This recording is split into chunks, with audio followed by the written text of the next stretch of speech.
You're not gonna believe it. I got tricked today.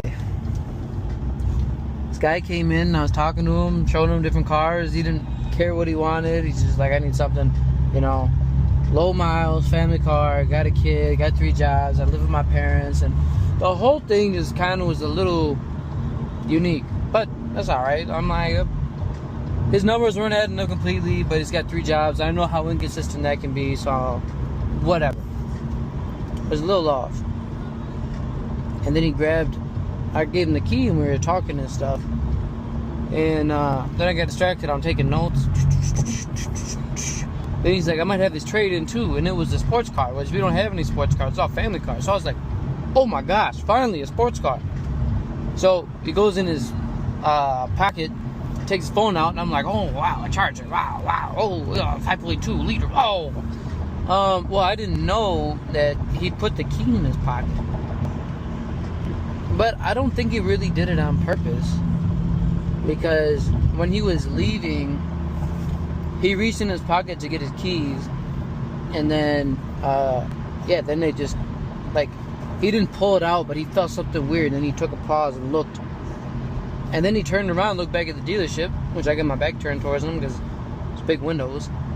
And then he turned back to his car. And I was like, he's got to have it. I called him twice from the shop phone, which he had the number. Then I called him my 2 other phones. So the second phone I called him, he called me back. And I was like, hey, I know you got the key. I have a video of you doing it. Like, then he was trying to gaslight me a little bit. Then I explained it in detail. I didn't send it to him because then he could, dispute it. But then I was like, no, I have this. And I don't know. He was so nice. It was kind of like, I thought I was going to be wrong, but I guess not. So it looked like it, but, it didn't seem like it so nice. So that's when I was like, all right, it could have been a mistake, until the second part when he turned around, saw it in his right pocket, which is where he put it in the last one. Guilty charge. And then I went to go pick it up because from the third phone, he wouldn't answer the second phone. So I called him on the third phone and I told him, I'm like, I'll show up at your work if I have to. I know you have the key. Then he sent me this address, which wasn't the one that he was supposed to be living at on the application.